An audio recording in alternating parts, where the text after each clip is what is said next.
Welcome to the show once again, everybody. My name is Mark Farzetta. This is the Farzy Show presented by MyBookie, mybookie.ag. For those that might have missed the show yesterday, a lot of technical difficulties in the studio. So once again, I'm on the phone. I have some new equipment ordered. We're going to get that fired up as soon as it arrives, which is hopefully by tomorrow.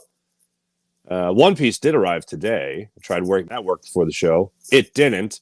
So here I am again via phone. And here's what we're going to get into today. A lot of news about your Philadelphia Phillies. Not just that BRYCE HARPER walked off a victory against the Houston Astros last night at Citizens Bank Park in front of Joel Embiid, who was also on his phone filming the whole thing. That was pretty bonkers. We'll get into that. But before the game, two things really pissed me off. Now, don't get me wrong. I'm going to focus on the fact that the Phillies won. And I'm happy that the Phillies won. I'm excited, flat out excited that the Phillies won. But there's two things before the game that really pissed me off. And if the Phillies would have lost last night, especially after Zach Wheeler battled through 6 innings, I mean, he really battled through 4 innings. And then the 5th and 6th innings, he settled in quite nicely. But before the game, listening to Rob Thompson talk about how Taijuan Walker is going to make a start on Wednesday, you know what you need to do, folks?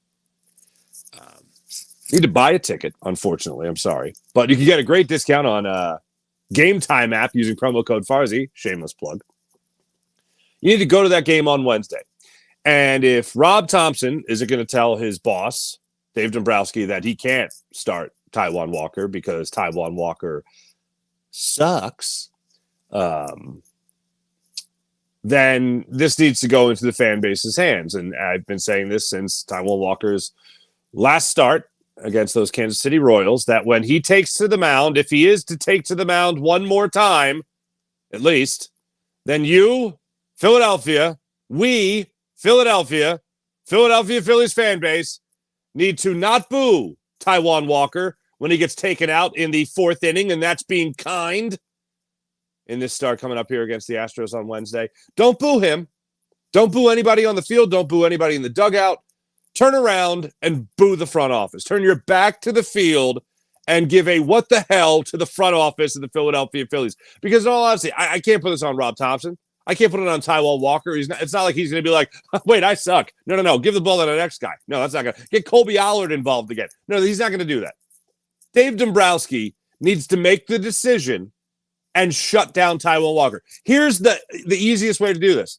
Taijuan Walker, you've been on the IL 2 separate stints this year. You have obviously struggled. You have not been able to find your arm slot with any consistency. You are you're seating out. You're sitting out. We're sitting you out. That's exactly just like that. To Taijuan Walker. We're sitting you out for the entire season. You're on the bench. We're shutting it down. You have it very easy. It's a very easy way to tell Taijuan Walker thanks, but no thanks for the rest of the year. Now, I know if this was me, I'd be out. See you later. I don't care about $18 million. Deuces, dude, you're out. But the Phillies kind of care about $18 million, and they want to see if they can get anything out of that $18 million from Taijuan Walker. So they're going to roll him out again, unfortunately. But I think the best thing to do, considering also Taijuan Walker had a much better year last year, and even last year seems like a pipe dream to get him back to that level. I'm not even talking about the wins. But Taijuan Walker didn't even pitch in the postseason. So by him still pitching now, you're taking away reps from someone that could be helping you in the postseason. This makes no sense whatsoever to have Taijuan Walker back out there on the bump on Wednesday. But yet that's what Rob Thompson told the media before the game yesterday, which right away rubbed me the wrong way. Just like seeing Alex Hayes in the lineup against the righty. Are we still doing this? We're still doing this. We're still doing the thing where you're telling me that Austin Hayes can hit right-handed pitching, and you're putting Brandon Marsh in center field, who's not nearly as good a center fielder as Johan Rojas, but yet he's 1,000 times better left fielder than Austin Hayes. And the Phillies, last time I checked, still need to win some baseball games in order to solidify a number 1 spot in the National League in general. So for me, I would very much like the Phillies to stop with this Austin Hayes against righties jazz and just go with Johan Rojas in center and Brandon Marsh in left. What is so difficult about this? Why are we doing this? Why are we even having this fight? What's going on here? I feel like I'm on crazy pills between Taijuan Walker and this Austin Hayes can hit right-handed pitching thing. I told you many times before, if Austin Hayes could hit right-hand pitching this year, then he would have cost you more than Sir Anthony Dominguez and Christian Pache. Okay? Okay. Other than that, everything else was great. Other than the first 4 innings for Zach Wheeler, he did struggle through it, but he got through it. He battled through. Despite not having his best stuff, battled through those first 4 innings. He was at 79 pitches at the start of the 5th inning before settling in. And then I think he had 97 pitches in total on the night. So that is through the 5th and 6th innings. That's a pretty nice outing there for Zach Wheeler. So even though he didn't have the good stuff, and I will say that I feel like I am pretty non-biased when it comes to judging umpires. I when I see a call go against the Phillies, a strike call or a ball call against the Phillies, I look at the other team and I say, "What, are they getting that call? Okay, they're getting that call. Then it's universal. Then the umpire is, even though it's not a strike, it's a strike tonight. Or even though it's not a ball, it's a ball tonight. But it goes both ways. Last night, it did not go both ways. Zach Wheeler was absolutely getting squeezed a hell of a lot more than Blanco was. And there was a situation that Kyle Schwarber struck out on a high-away fastball that was definitely a ball, but called a strike. And then Zach Wheeler would pop the mid, or pretty much at the same location, and that was called a ball. So that doesn't make any sense to me, Derek Thomas, who was behind the plate last night as the home plate umpire. That didn't make any sense to me, and it was pretty consistent throughout the night that the Astros were getting the calls and the Phillies were not getting the calls. Very rarely is this something that I have seen happen this year, but this is an example of it absolutely going down that way, where the Phillies weren't getting the benefit of a wider, higher, and lower strike zone, higher and longer strike zone that the Astros were getting last night, unfortunately. So that kind of pissed me off. But bottom line is, Zach Wheeler found his way into the 6th inning, only allowed 2 runs, did walk 2 as well. I think that had something to do with that tight strike zone as well. And the Phillies were able to pull it out for him, with Brandon Marsh getting his 13th home run of the season, Nick Castellanos in the very next inning getting an RBI single up the middle after Bryce Harper's leadoff double. And then John Kruk had some wisdom, sage wisdom last night. The first thing, and probably most important in terms of life, fellas, if you're going to do the stadium proposal,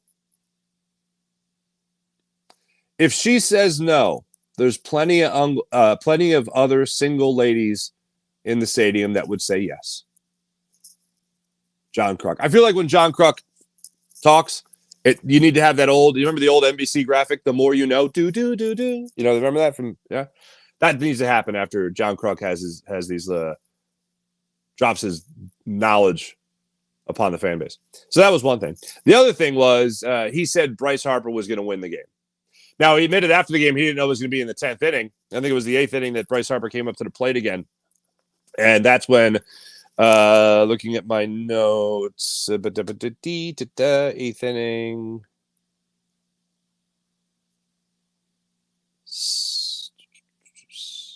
Wait, where? Yeah, 7th inning. Harper walked up to the plate. He ended up walking in the 7th inning with the game tied at 2.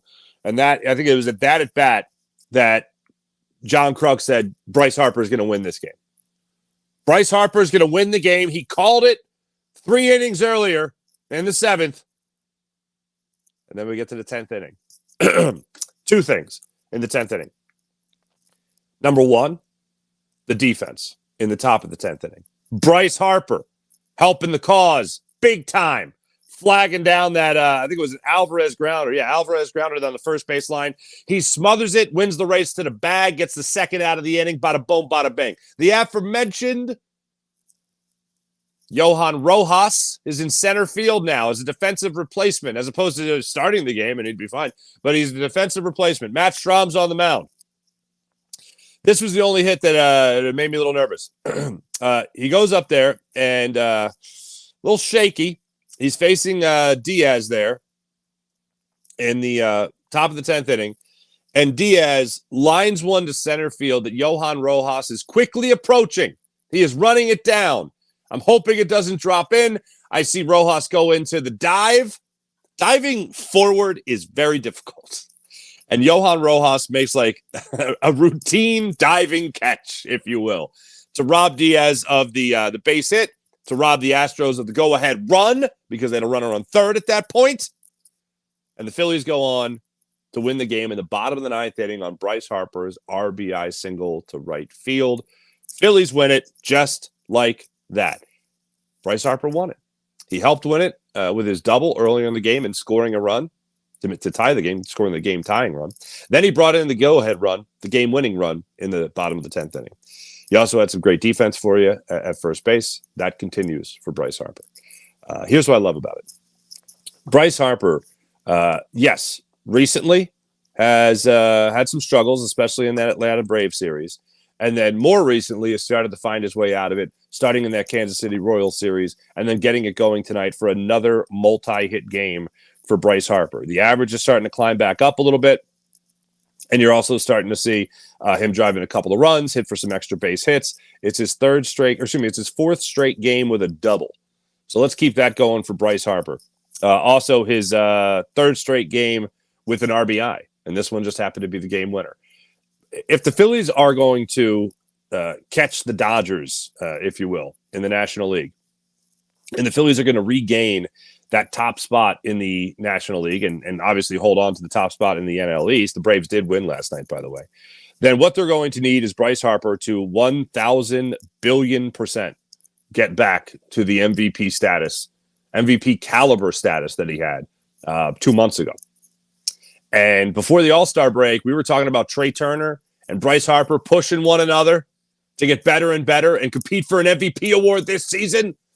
And unfortunately, in the second half of the season, you haven't really seen a lot of that. You've seen none of it, basically. None of it, basically. But now Bryce Harper and the Phillies, Trey Turner and the Phillies, Kyle Schwarber and the Phillies, these guys are one game behind the Dodgers in the National League, and they need to keep on climbing. Get that distance past the Dodgers, and then get that distance in the standings. They're not going to do that unless Bryce Harper really gets it going. Nick Castellanos had an RBI single last night that brought in Harper after the double. I mentioned Brandon Marsh's 13th home run of the season. That's great. Get him swinging a hot bat, too. And then a better lineup card. For instance, one that doesn't feature Austin Hayes against right-handed pitching. That would be great. Thanks. And then also not having Taijuan Walker start again. I'm going to go back to that. Yeah, let's not have him start again. Please? Thank you. Couple other things from last night's game. The bullpen was fantastic. I know Matt Strahm was kind of saved there in that 10th inning with some great defense, but Orion Kirkering came in and absolutely dealt last night. Then you saw Jeff Hoffman come in there, and he was on top of his game. And the Phillies really did a good job with their bullpen last night, making sure that they were able to slam the door. Carlos Estevez came in there. He did a fine job. Good to see him have a mostly clean inning there in the top of the ninth inning. So all that was great from the Phils. Love seeing that.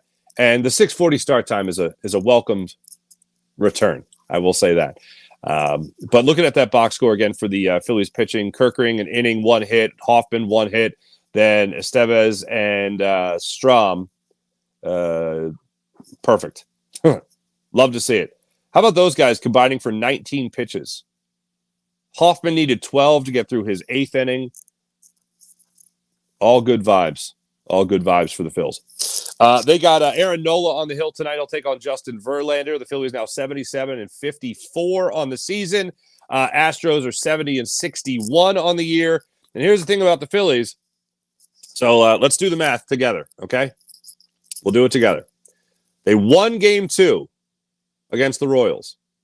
They won game 3 against the Royals. And they won game 1 here last night against the Houston Astros. How many is that? 3 in a row. A winning streak. It has happened before. Phillies haven't won 4 in a row. I know I've documented this before, but the Phillies haven't won 4 in a row since pre-London. Actually, London was when they won their 4th in a row. They swept the Brewers. Remember that? And then they beat the Mets in London. That's the last time the Phillies have won 4 in a row. If they win 4 in a row, I believe the parade will start at the Art Museum and then go towards the stadium. Yeah, that's how it'll go. Actually, no, it'll go from the stadium up to City Hall, where we have ourselves a little bit of a party. Aaron Nola, charged with getting the Phillies over the hump today. Tonight, rather. Hope that actually happens. 6:40 start time tonight. Philadelphia Eagles are having their cold cuts. The only one that made me raise my eyebrows in the least bit from yesterday was Hebert, the wide receiver that had himself a nice little game there in Game 3. Not that I thought he was going to make the roster, but then we go, I'm still very curious to see Oren Burks, what goes on with that. Today, Tuesday, 4 p.m. is the cut down day deadline. I heard when I was listening to Ross Tucker talk about it, no one calls to give you the good news. That, hey, you made the team. Like, that doesn't happen. You just get the call that you're cut. They tell you to be in your hotel room or be wherever between, what do you say, like between 10 and noon, 9 and noon or whatever it is. And the phone didn't ring. So he's like, did I make the team? Yeah, you made the team. But yeah, today's got to be a nerve-wracking day for guys like Oren Burks, for instance, Ben Von Sumeren, who I think is at least going to wind up on the practice squad. He's eligible for that. That's the one position I'm really interested to see. And then James Bradberry. I've talked a lot about James Bradberry potentially playing his last game as a Philadelphia Eagle. I'm going to go ahead and assume today is his last day as a Philadelphia Eagle. I think he's already played his last game, and I think today is his last day as a Philadelphia Eagle. I know, guys, I was referencing yesterday Jeff McClain's article on Inquirer.com about the defensive back situation, the safety position, and the Eagles are just going to eat some dead money when it comes to James Bradberry, unfortunately. I'd love to see them pull off some kind of trade. This is where Howie can, again, wow me and pull off a trade that would get James Bradberry out of here, and it would help you with that cap, obviously. But don't think that's going to happen. I think you're just going to end up eating a big old dead cap sandwich, unfortunately, with James Bradberry. But everything else will fall into place tonight, or excuse me, this afternoon at 4 o'clock by the cut down deadline. One thing I didn't even mention on yesterday's show, I'm sorry, this was old news by then, but still, the Eagles announced that LaShawn McCoy is going into their Hall of Fame. We all have phenomenal memories of LaShawn McCoy and what he has here, but unfortunately, the NFL's or the Eagles' all-time leading rusher, which is something so many people forget about, because the end of his career was marred so bad by Chip Kelly, being that it ended prematurely as a Philadelphia Eagle when there's still plenty of good juju left in LaShawn McCoy. But I think of a generational a Philadelphia Eagles generational talent, or a Hall of Famer whose career was cut short. And in today's NFL, where you're just not running the football nearly as much, you're talking about a record that could have been standing for a very, very, very, very long time in terms of being the Eagles' all-time leading rusher. LaShawn McCoy was one of my favorite players to ever watch, and there's a couple of things that obviously jump to mind. 17 rushing touchdowns, 20 touchdowns in one season under Andy Reid. I know everyone wants to talk about his time under Chip Kelly, but that was brief, obviously. But the 2011 season, that sucked overall because of Dream Team year, if you will.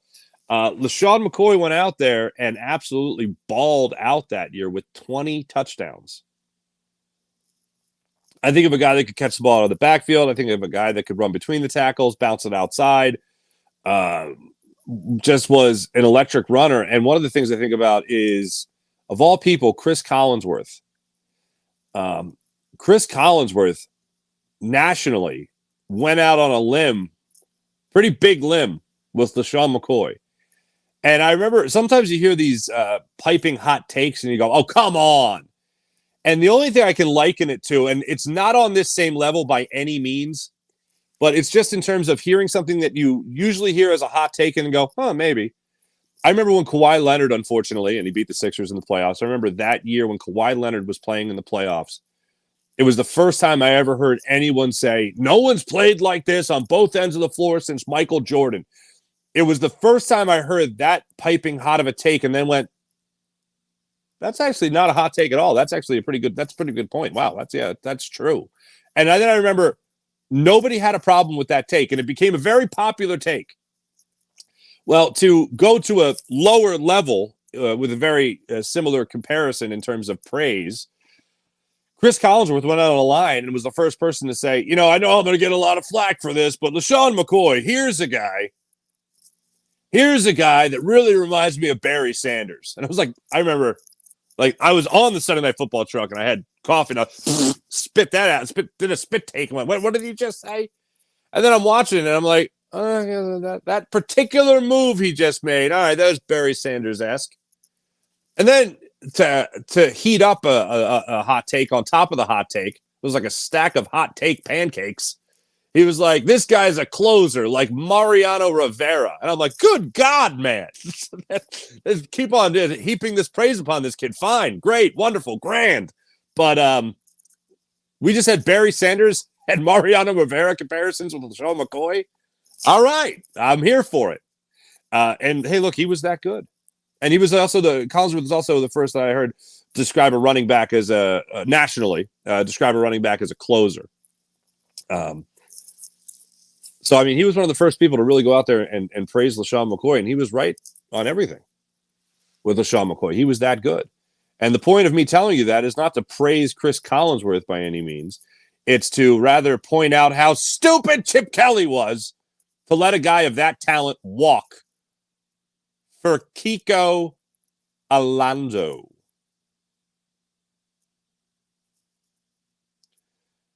Is down in history as one of the dumbest trades ever made.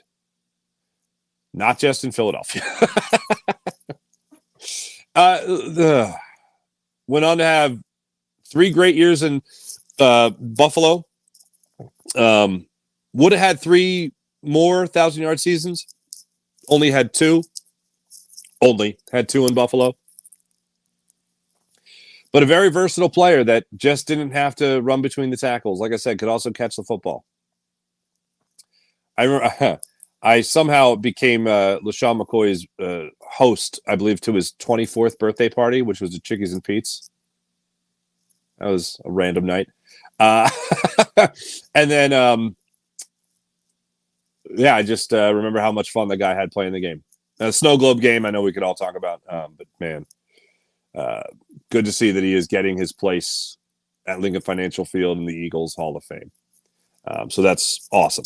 Absolutely awesome. One more piece of news I want to get into with you guys has to do with the 76ers stadium. And in case you guys haven't seen it, there was an article put out today on Inquirer.com about those 10-9-8 76ers and the city's releasing of 4 studies of the impact a stadium would have downtown. Now, one of the numbers that I was looking for. Now, here's the deal. In case you haven't heard me say this before, I'll say it to you right now. I love the idea of a downtown arena. All the cities I've been to with downtown arenas are so much fun, and I love it, and I think it's great for the city if the city can handle it. That's the big if. I don't know if the city of Philadelphia can handle this, and I don't mean the people. I mean the government of the city of Philadelphia. Are they going to increase public transit? Are they going to have more parking garages? What's it going to be like around the arena for people that are coming to the game? Are they going to be safe? With the crime rate in the city, it's not exactly great. But right now, they have 7 years to prepare for this. But when you talk about economic development, and that's what I've talked about a lot when I talk about the city of Baltimore, other than Philadelphia, Baltimore is probably the city that I am most familiar with. Being that my mother's from there, I lived in Baltimore for 1 year, and I've been in and out of that area for my entire life. I was there before the stadium, before Camden Yards, barely, but I was there, and I remember the build up around it, and then M&T Bank Stadium build up down there as well. So I'm in no means an expert, but I've seen what it could do. For me, I think a downtown stadium is awesome. But again, is the city going to be ready for it? I do have a concern about the economic development. Now, This arena that the city is putting out there and the Sixers are putting out there, that's 18,500 seats, would generate about 1.9, according to the Inquirer, $1.9 billion in additional economic activity over the course of its construction and 30 years of operation. $1.9 billion. That sounds like a nice little influx. Now, according to the Inquirer and the study, it would result in $390 million in net tax revenue for the city. So you're making money. Although the project, according to the Inquirer, would not cause direct housing displacement in nearby Chinatown, meaning no housing would be torn down, an arena could cause indirect displacement through gentrification and loss of cultural identity. So basically, people that live there now in Chinatown would say this isn't Chinatown anymore and don't feel comfortable or don't like it, and they want to get out. Lastly, the thing that I didn't even highlight. Now, I've talked about the economic development. This study certainly backs that up. But one other thing is I've talked about this phrase, moving money around. An article I read on the Sacramento Kings changing arenas. They talk a lot about economic development of an arena going downtown. Well, if it's just one team, like the Sacramento Kings, then that's moving money. But if it's two teams, like this would be the Flyers and the Sixers playing in Philadelphia, with the Flyers staying in the Wells Fargo Center and the Sixers building 76th Place or whatever it's going to be called eventually, that means that you have two arenas. You could have two concerts the same night. You could be bringing in, almost 20,000 people to 76th Place, and then another arena, 20,000 people bringing into the city at the Wells Fargo Center. So this would not be an example, and something I didn't even think about. This would not be an example of moving money around. This would be opening up another great venue. But again, to tell me an idea, to give me the idea of, it's a downtown arena, I'm like, yeah, I'm in. Let's go. In general. But when it comes to the city of Philadelphia, someone who lived in the city for 20 years and saw the most recent decline it's gone through, for me, that's a huge concern as to whether or not you're going to keep the people safe, whether or not you're going to have enough public transit. And also, I don't want to not think about the people that don't give a damn about sports, because they do exist. They're not in my world, but I know they exist. I want to be kind to them as a sports fan, because I don't want someone that doesn't care about anything all of a sudden being hung up in traffic in Philly for an hour because they can't get out because of a game or an event or whatever is going on right in center city. So you have to have the public transit absolutely increased. You absolutely have to have the safety of these people. I know you can't guarantee it, but you have to put yourself in a good position as a city to keep these people safe from not just assault, but also crime in general, thievery. And also, as far as moving money around, the other thing that I just love about the stadium in the downtown is when you go to an arena, you go to a sporting event, and you're going to be downtown. My feeling on it is that people are a lot more likely. Well, people are a hell of a lot more likely to spend their money at different bars and restaurants, and that money gets spread out to the different bars and restaurants, establishments, shops in the city. And for a city that's trying to revive itself, like many other cities, when it comes to the post-COVID world and bring people back to the workplace or whatever, a downtown arena certainly helps that cause.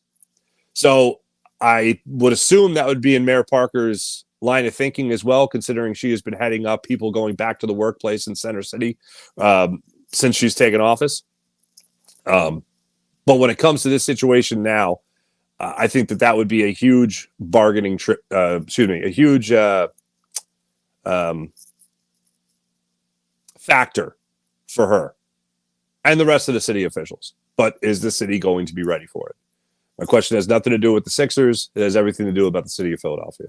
I know I'd have a lot of fun at the downtown arena. If you work in the city, you're more likely to go to the office and then go to the game. If you have tickets to the game that night, yeah, you're probably more likely to go to the office and then go to the game afterwards. So that's where I'm at on it. I found the study to be interesting. There's still a lot of holes that they got to plug. Safety being number one. Hey, let me talk about the great people. Speaking of going to games, the Game Time app. Download the Game Time app to your phone, create an account, use promo code Farzy, and get $20 off your first purchase on the Game Time app. Download the Game Time app, create an account, use promo code Farzy, get $20 off your first purchase. Now, how about Game Time Picks? Game Time Picks is a great time because Game Time Picks filters through all the noise and gets you the best deals with the best seats on the Game Time app. How about this? The Game Time Guarantee. If you find tickets in the same section and same row elsewhere on the Game Time app, or excuse me, anywhere else than the Game Time app, then you know what you can do? I'll tell you what you can do. You can get 110% of the difference refunded to your account on the Game Time app. That's how great that is. You could view your seat before you buy it, and you could also toggle the all-in pricing mode so you can see exactly what you're paying for. So at the end, you're not surprised at checkout. Wait, how do these $20 tickets become $30 tickets? What's going on here? That's what you get on the Game Time app. So download the Game Time app to your phone, create an account, use promo code Farzy, F-A-R-Z-Y, and get $20 off your first purchase. How about MyBookie? MyBookie.ag. Want to bet on the game? Want to bet on the world of television? Want to bet on the world of politics? You can do it on the incredible MyBookie app. Download the MyBookie app to your phone, create an account, use promo code Farzy, and get up to $1,000 redeemable cash bonus at MyBookie. MyBookie.ag. How about the incredible people at Sky Motorcars? SkyMotorcars.com. Check out Brett's amazing inventory at SkyMotorcars.com. And also, PHL Sports Nation, Philadelphia Sports Nation, enhancing your Philadelphia sports fan experience across all social media and blogs. That's PHLSportsNation.com. Let's get into the chat check. See how wonderful people are doing on this fine Tuesday morning. Appreciate you guys hanging in once again during the technical difficulties of the Farzy show. Jason A., what's going on? Nice to see you. Morning, everyone. How about that win? A couple more things on the oh, you're excited for roster cuts, are you, Jason? You know who's not excited for roster cuts? The roster cuts. Couple more things. Dusty Wathan. JT's, it was after Marsh's home run. Wait a minute.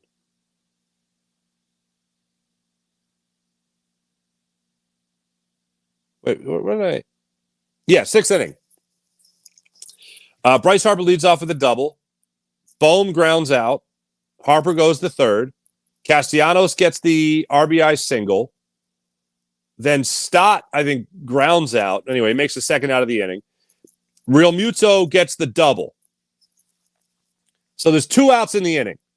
Castellanos is going on contact. Now, let me pause here for a second because I am the first person to talk about Nick Castellanos being the slowest guy on the team. I'm the first person to talk about who would win in a race, Pat Burrell or Nick Castellanos or Greg Luzinski, and there's a good chance that Nick Castellanos comes in last in that race. But anyway, Castellanos is on first base. Real Muto puts it down the third baseline into left field. And Alvarez is out there, not the best fielder, not the most fleet of foot. I thought Castellanos was going to score on it. And I know he's slow as can be. But there's 2 outs. He's running on contact. He scores on that play. A good throw does get him for the final out of the inning. However, knowing who's in left, if I'm Wathan, I'm sending him. So Alvarez gets the ball. He crashes into the wall a little bit, leans into it while he's throwing the ball. The throw is offline. And by the time the throw came into frame, Nick Castellanos looked like he had been standing a couple of feet down the third baseline towards home for a minute. like there was a lot of time that seemed like it transpired between Nick Castellanos slightly rounding third, even though he definitely stopped. It wasn't like he had to slam on the brakes. And Dusty Wathan holding him there. Because when the ball came into frame, he looked like he had been standing there for a little bit. Hindsight, Nick Castellanos absolutely scores on that pitiful throw because it looked like it had to be cut off as well. In the moment, I could see why Dusty Wathan would be hesitant, but there's 2 outs and Castellanos is running on contact, and that ball took a while to get down the third baseline. So that was a bad juju, I felt, from Dusty Wathan in a play that made me scratch my head a little bit, just to point that out. April, good morning, April. Ring the bell. Great seeing that fire from Bryce Harper. I will say watching Schwarb's run, definitely Burrow vibes. I think Schwarber would beat Castellanos in a foot race. Kyle Schwarber kind of reminds me of Matt Stairs in terms of when he runs, he really has no interest in running. Like that's the look. My brother and I used to talk about all the time, like when Matt Stairs would walk, my brother used to always be like, I've never seen anyone more pissed off that he has to walk. He's like, I gotta go on base now. I just want to trot around the bases and that's it. And go and sit in the dugout. I gotta stand for a couple minutes. This sucks. Jason, what's going on? Need to win at least 4 more wins in a row to make me feel better. Well, here you go, Jason. Here's the deal. I was on the Sully show last night with the Sully squad. Sean Kilrain, what's going on? And we were talking about what we need to see from the Phils.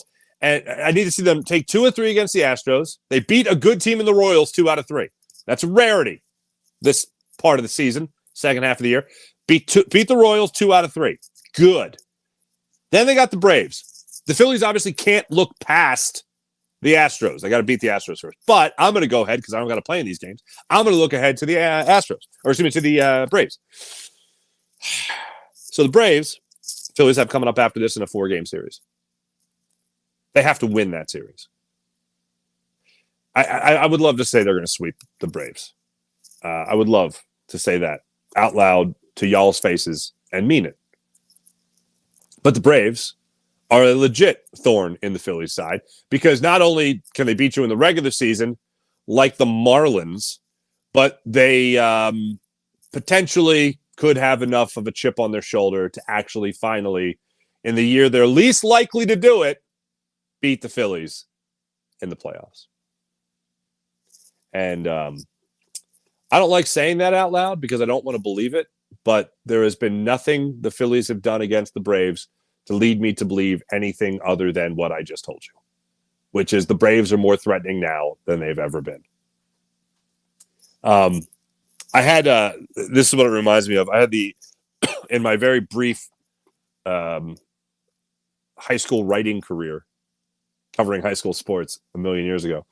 I remember a karate tournament. And I remember this one kid that was like a black belt was sparring against somebody on his own team. And the coach was telling me that the black belt could never beat this other kid because the other kid was so bad that it was like he had no technique. So the kid that was really good didn't even understand what the hell the other guy was doing. He was just so unpredictable. And I just remember thinking that was the weirdest thing. And that stuck in my head. And whenever I see a team that makes no sense that they're doing well, I think of, well, they have just no technique. They just can't. They're unpredictable. You don't know what they're going to do. The Phillies should know the Braves by now. They should be predictable, regardless of the fact that they have a damn near all-star team on the IL.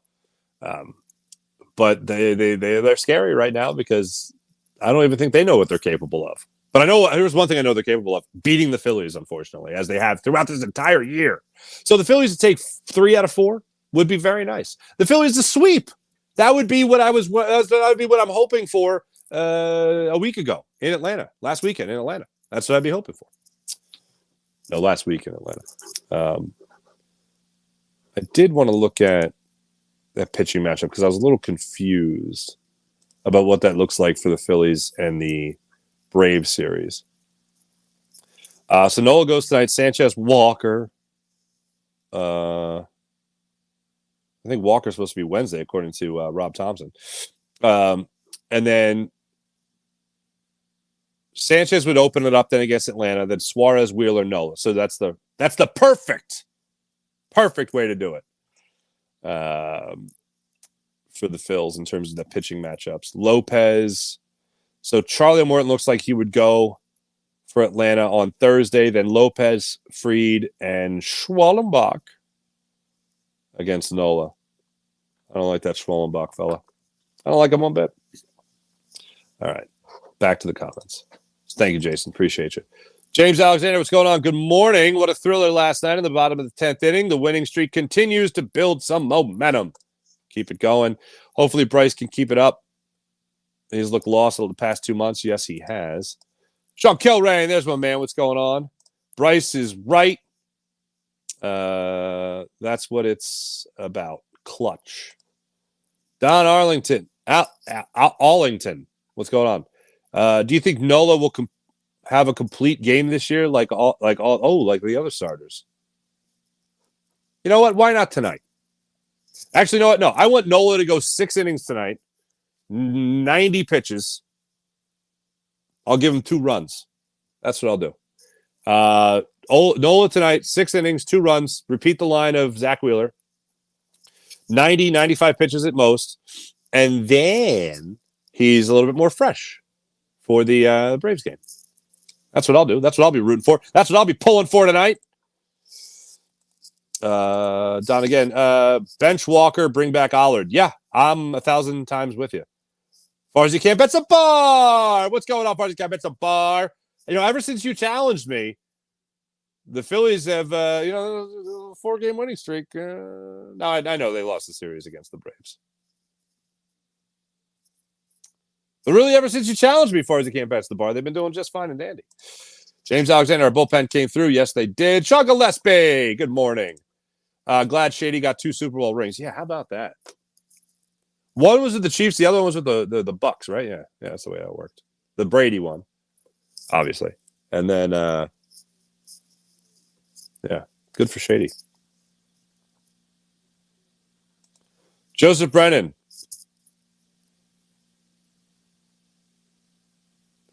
Did you see Merrifield had 5 hits last night? I did not see Whit Merrifield had 5 hits last night. Against not playing the Phillies? What? Is that even allowed? Yeah, in case you didn't see it, the Braves won 10-6. They did really well, and then they had a rain delay. Whit Merrifield led off for him last night? Holy Stromboli. Whit Merrifield 5 for 5. 1 double, 4 singles? Yeah, no home runs. He sucks. Anyway, Whit Merrifield's average jumps up to 237. Congratulations, Whit Merrifield. I'm getting that going. Sean Kilray, what's going on? Joseph, by the way, the reason I pause is because my buddy that watches the show from Pittsburgh is also named Joseph Brennan. He's from Philly. He's the Flyers fan I'll reference from time to time on the show. Sean Kilray, what's going on? Phillies have won 5 of 7 games at Citizens Bank Park. They are 43-23 at home. That is tied for the best record in baseball with the Dodgers. Yeah, except for when the Dodgers play the Phillies at Dodger Stadium. That's awesome. I didn't know that. Thank you, Sean. IBH, the city's answer to parking has always been the same. Shove your car wherever the sun don't shine. That's one thing that study did talk about, too, is that there's enough parking garages in the city now. I wouldn't mind a couple more, obviously. But that's also something I've pointed out many times, that one of the things about a downtown arena, when everybody talks about traffic, is that you're in a city. There's a lot of parking garages, so you spread that out. It's not like all at the arena. It's gridlock at Center City. The parking gets spread out. You park at a garage 3 blocks up, whatever, and then you walk in. Sean Gillespie, city has to clean up the subway. Absolutely. Sean Gillespie, city has to clean up the subway because traffic will be a horror show for events. Yes. There are also, in terms of, from my experience, I think Seattle does this. Well, I mean, a lot of cities do it.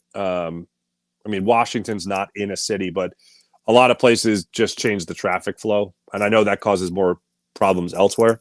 But in terms of just getting 20,000 people out of the city as fast as possible, I would assume there might be traffic flow changes, traffic pattern changes to get people out of the city as fast as possible in the event that there's 2 big events going on. And I know that's what a lot of people like about the sports complex, is that even though it does take a little while to get out, it's faster than other places. Oh, I did see that. April, Aaron Donald and LaShawn McCoy in jeans racing each other. And Aaron Donald won.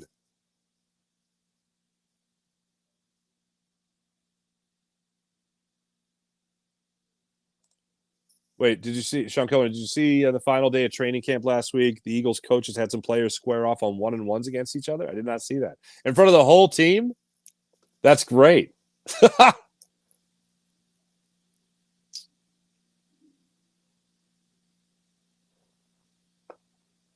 Really, Sean, that's interesting. The crime downtown is primarily from shoplifting, primarily during the weekends with clubs. Hmm.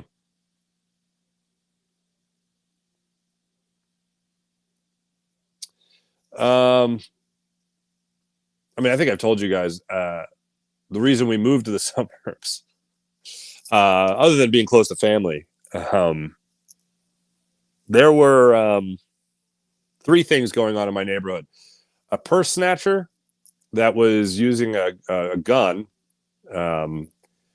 They said the gun fired, but they couldn't find where the bullet went. But anyway, purse snatcher, serial purse snatcher, a shooting next door to my house, next door to my house, and then a shooting a block and a half up on a corner that I was standing on with my mother 20 minutes prior. So when I think of the city, I'm not thinking of just shoplifting. I'm thinking of some other things that have been going on. But yeah, protecting the people coming into the arena, protecting the people coming into your city, obviously a primary thing. But yeah, that's going on too, Sean. I have no doubt.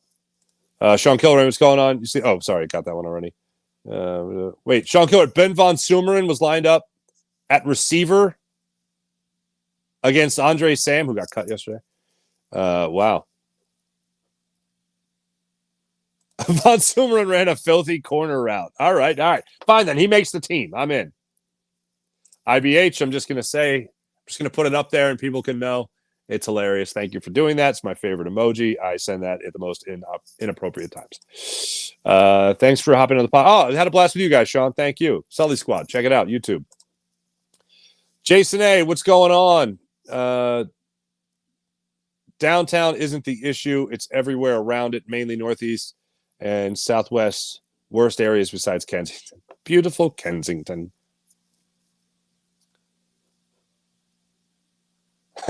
Sean Gillespie. Head is looking shiny and smooth.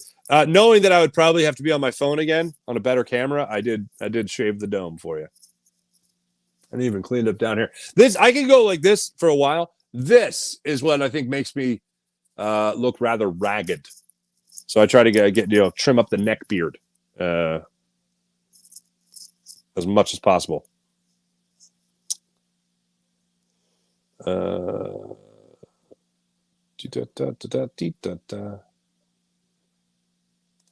Sean to Sean, Sully Squad. I think I have that right.